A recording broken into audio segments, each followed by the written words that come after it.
Makamu wa pili wa rais wa Zanzibar Mheshimiwa Hemed Suleiman Abdullah amesema amewataka washiriki wa mkutano wa kundi la majadiliano la Afrika kuhusu mabadiliko ya tabia ya nchi kuhakikisha mijadala yao inalenga zaidi kuangalia fursa na changamoto ambazo Afrika inakabiliana nazo. Ameyasema hayo kwa niaba ya makamu wa rais wa Jamhuri ya Muungano wa Tanzania Mheshimiwa Dr. Philip Isdor Mpango katika ufunguzi wa mkutano wa kundi la majadiliano la Afrika unaohusu mabadiliko ya tabia nchi uliofanyika katika ukumbi wa hoteli ya Verde Mtoni jijini Zanzibar. Lakini kimsingi tumefungua mkutano huu, mkutano una umuhimu sana kwa Tanzania, lakini una umuhimu sana kwa Afrika.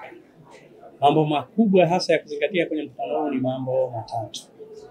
La kwanza ni issue ile agenda ya clean cooking ambayo kama ambavyo mnafahamu champion wa jambo hili ni Rais wa Jamhuri ya Muungano wa Tanzania.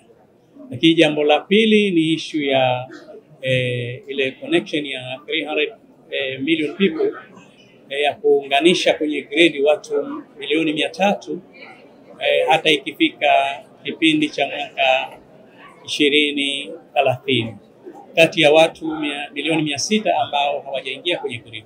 Kwa hiyo tunategemea hata ikifika mwaka 2030 tuwe tumeunganisha kwenye grade watu milioni 300 wa Afrika kuingia kwenye grade, kwa maana hao watu wote kupata huduma.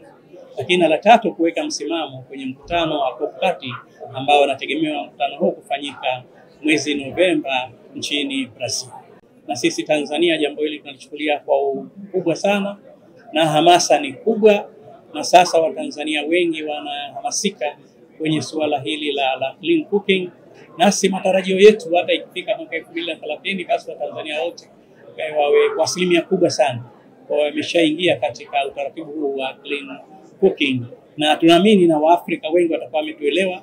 Na ndio maana hii moja kati ya malengo ya mkutano huu at least kuona kwamba kila nchi wa Afrika tunashirikiana na kuona kwamba suala la clean cooking linasimamiwa ipasavyo. Kwa Tanzania tunaendelea vizuri na tunategemea hata ikifika mwaka 2030 tutakuwa tumepiga hatua kubwa sana. Kwa nafasi hii kwa dhati kabisa kuwashukuru sana nchi mbalimbali ambazo zimekuja kusupport, lakini kuna finance hapa wa nchi mbalimbali, lakini kuna nchi wawakilishi wa nchi zaidi ya 60 ambao wamekuja hapa kutuunga mkono, na kwa hakika mwelekeo wa Afrika unakwenda kuwa vizuri. Mashirikiano haya ambayo yanaonekana ni ishara ya maelekezo mazuri ya viongozi wetu ambao wanakwenda kusimamia katika mataifa yao, lakini kuleta umoja wa Afrika. Na wa Afrika ili tufanikiwe lazima tuwe wamoja tuweze kuyatekeleza haya ambayo tumekusudia kuzungumza. Naye waziri wa nchi ofisi ya makamu wa kwanza wa rais Zanzibar Mheshimiwa Harusi Said Suleiman amesema kufanyika kwa mkutano huo kunaonyesha umuhimu unaowekwa na AGN katika kukabiliana na mabadiliko ya tabia ya nchi na kuhakikisha kuwa Afrika iko salama kimazingira. Mkutano huu wa kundi la majadiliano la Afrika la mkataba wa Umoja wa Mataifa wa mabadiliko ya tabia nchi chini ya uwenyekiti wa Tanzania. Tukio hili ni muhimu katika kuimarisha ushawishi kwa nchi za Afrika kwenye sera za mabadiliko ya tabia nchi kikanda na kimataifa. Nina imani kubwa kuwa mkutano huu utaibua suluhisho la maana litakalosaidia kuimarisha msimamo wa Afrika katika mkutano ujao wa 62 wa bodi ya mkataba unaotarajiwa kufanyika Juni mwaka huu 2025 huko Bonn, Ujerumani.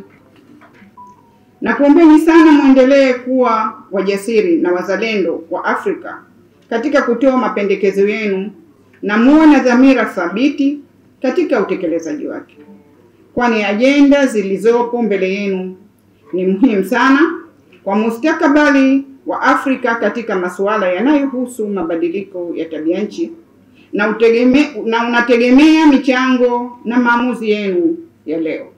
Kwa upande wake, mwenyekiti wa mkutano wa kundi la majadiliano Afrika kuhusu mabadiliko ya tabia ya nchi, Dr. Richard Muyungi, amesema mkutano huo utajadili na kutoa maamuzi juu ya masuala ya tabia ya nchi yatakavyoshughulikiwa. Mkutano huu kubwa ambao tunalitarajia ni kwamba tutatoa maamuzi, yani jinsi gani masuala ya mabadiliko ya tabia ya nchi yatakuwa yanashughulikiwa kwa mwaka mzima na mambo gani ya msingi ambayo Afrika inataka yasimamiwe tunapoelekea katika mkutano mkubwa wa nchi zote duniani wa mkataba wa mabadiliko ya tabia nchi utafanyika mwezi Novemba nchini Brazil katika mji wa Belém.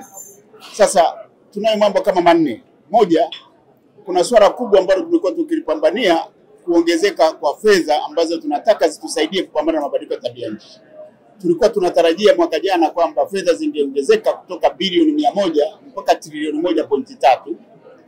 Lakini fedha hizi hazikuongezeka kwa sababu mbalimbali. Kama nilivyosema, kuna baadhi ya nchi zimejitoa kwenye mkataba.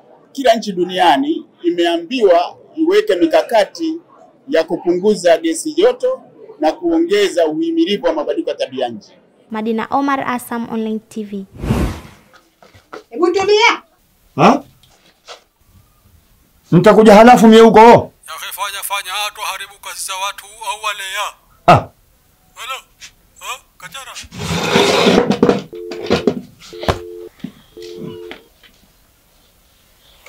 Mume wangu, nataka tuzungumze kuhusu familia yetu. Kama unavyoona, tumetumia njia za uzazi wa mpango wa kikwetu, lakini hatujafanikiwa. Na bado watoto wanakuwa wengi. Mkweli mke wangu. Maana hata mimi mwenyewe majukumu yangu nashindwa kuyahimili. Humu ndani mna mambo yanitaka, huko nje kuna riziki nayo atakatafutwa. Tunahitaji kufikiria mustakbal wa afya bora kwa ajili yangu na hawa watoto. Na hilo halitowezekana ikiwa kila siku mwangu twazaa. Mimi naona kuna haja ya kwenda kituo cha afya, tuwapate ushauri wa daktari kuhusu uzazi wa mpango wa kisasa. Au waseme.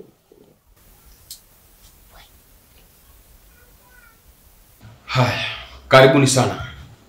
Leo tutazungumzia uzazi wa mpango na njia bora za kupanga familia. Dokta, siku zote nilikuwa nikijiuliza kuhusu njia bora za uzazi wa mpango, lakini naona tunahitaji mabadiliko. Hata mimi nilikuwa najiuliza sana kuhusu hizi njia za uzazi wa mpango. Kwetu si zina usalama, hazina madhara. Mtu asije kuja kesho kwa buko usoni. Njia za uzazi wa mpango ni salama na zimetumika kwa muda mrefu. Kuna vidonge, sindano na hata mbinu za kudumu. Leo tutazungumzia zaidi kuhusu kila njia ili mfanye maamuzi huru na sahihi. Kila mtu anao haki ya kufanya maamuzi bora kwa afya yao na familia zao. Pia uzazi wa mpango ni ngao ya kumsaidia mama kuwa na afya bora na watoto kwa ujumla. Kwa mfano, huyu akipangilia uzazi, tayari kwanza atapata muda wa kupumzika, afya bora itapatikana na watoto watakuwa kwa ustadi. Daktari, sasa sisi tunafurahi. Na twafurahi kwa sababu kuanzia sasa tuna uwezo wa kuipanga familia yetu na kuhakikisha twapata nafasi ya kulea kila mtoto kwa upendo na elimu. Ujumbe huo umeletwa kwenu na Chama cha Waandishi wa Habari Wanawake Tanzania, Zanzibar, TAMWA.